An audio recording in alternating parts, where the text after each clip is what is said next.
So Disney is the modern Christianity, right?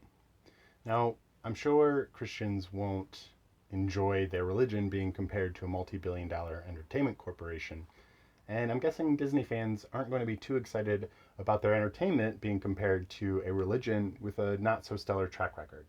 So if you're offended by this statement, please know that you're not alone. But I do want you to understand. So stick with me here. So I want to explore what Christianity should be doing for us. I was raised Christian. It's my baseline mythology, my spiritual foundation. But over time, like many people I've met, I lost connection to the church. After years of hearing about physical and spiritual abuse perpetrated by the church and then covered up by it, an increase in a need for scientific thinking in the modern world, and a defiant response from many, if not the loudest Christians, the suppression and persecution of the LGBTQ community. I mean, there are plenty of reasons to dislike the Christian church. But I'm not here to shit on Christianity. I actually consider myself a Christian, even though most Christians probably would disagree with me. I think it's a really beautiful religion and spiritual practice, and I encourage you to check it out on your own terms. But my point here is the church comes with a lot of stigma, and I get that. I just want us to lay those aside just for a moment.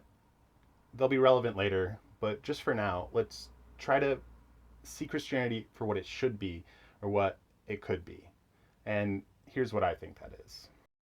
I've tried to simplify what Christianity does and how it sort of spreads light. And here's what I came up with. Christianity provides access to the teachings of Christ, who, depending on the interpretation that you have, could be a few different things. He could be the literal Son of God, the God of the book, to be specific. He could be a representation of any sun god or a solar archetype. You could picture him as just a teacher, or maybe just a metaphor for the conscious subconscious. These teachings direct us to spiritual and personal ascension from the material plane and beyond. Provides a connection to ourselves and others, and provides forgiveness with a focus on acknowledgement and confession, among other things. This provides a framework for right action, a guidebook for loving ourselves and others. Now, I personally try to go off of just the things that we have recorded that we say is what Christ said. A lot of the problematic material of Christianity stems from the addition of Paul and the Romans long after Christ had died. The early Gnostic Christians taught that Christianity was a sort of personal ascension, a self-actualization, a self-realization, a different path for everyone, but with parallel directions that we could all sort of relate to. The Romans took Christianity and quickly figured out that this new sun god could stand in for any sun god. They knew that they could use him to co-opt and adapt native cultures and unify them to their own beliefs, making their empire much stronger and cohesive. And while this did a lot to destroy a lot of spiritual practices and beliefs, rest in peace, Druids, I don't think it was inherently bad. I mean, the Romans weren't wrong. Christ is Zeus, Apollo, Odin, Horus, Utu, one archetype dressed in the cultural trappings of different areas of the world.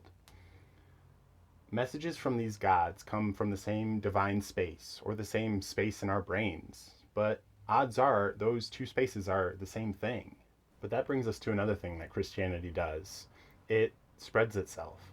It fills the world with itself by bringing the world into itself.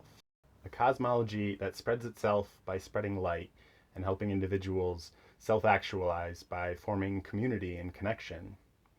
It's not a terrible thing to have in the world. But what does this have to do with Disney?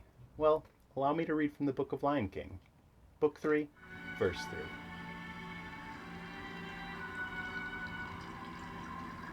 You see, he lives in you.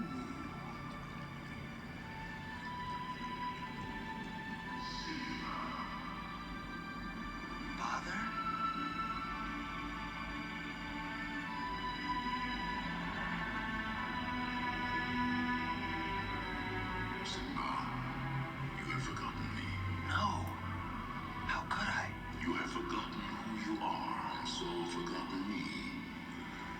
inside yourself, Simba.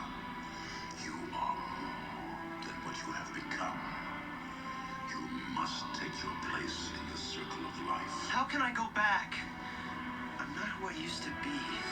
Remember who you are. You are my son and the one true king. Remember who you are. No, please, don't leave me. Father, don't leave me.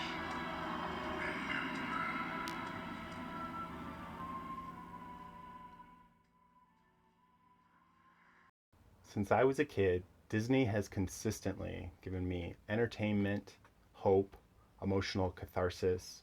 They've given me heroes to look up to. They've given me concepts to live by in a way much more digestible than any church sermon could. And I have seen them grow with the times. They've moved from a culturally appropriative style of creativity to a more inclusive and representative kind of model. They keep their eye on the modern pulse and they adapt to it. Sure, maybe they're doing it for money, but they're the first mythology to actively adapt to the world that we're currently living in. I want to show you two examples of Disney using modern themes in ways that I'm really excited about. I know how to reorient the spirit to better heal the body. The spirit to heal the body. All right, how do we do that? Where do we start?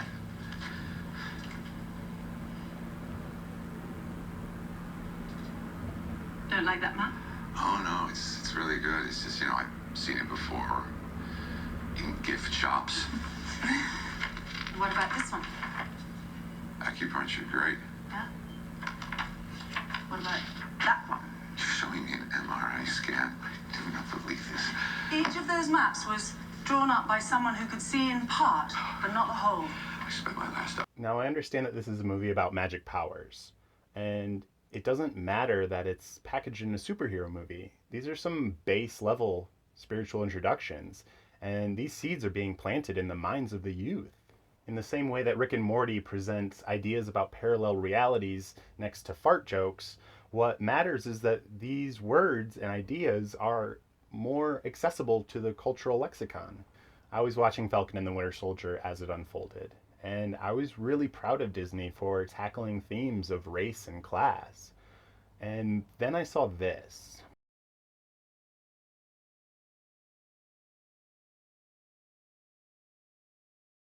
We finally have a common struggle now.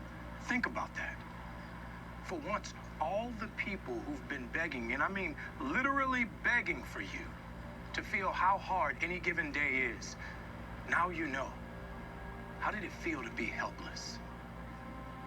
Now, if you could remember what it was like to be helpless and face a force so powerful it could erase half the planet, you would know that you're about to have the exact same impact. This isn't about easy decisions, Senator. You just don't understand. I'm a black man carrying the stars and stripes. What don't I understand? Every time I pick this thing up, I know there are millions of people out there who are going to hate me for it. The only power I have is that I believe we can do better. We can't demand that people step up and we don't meet them halfway.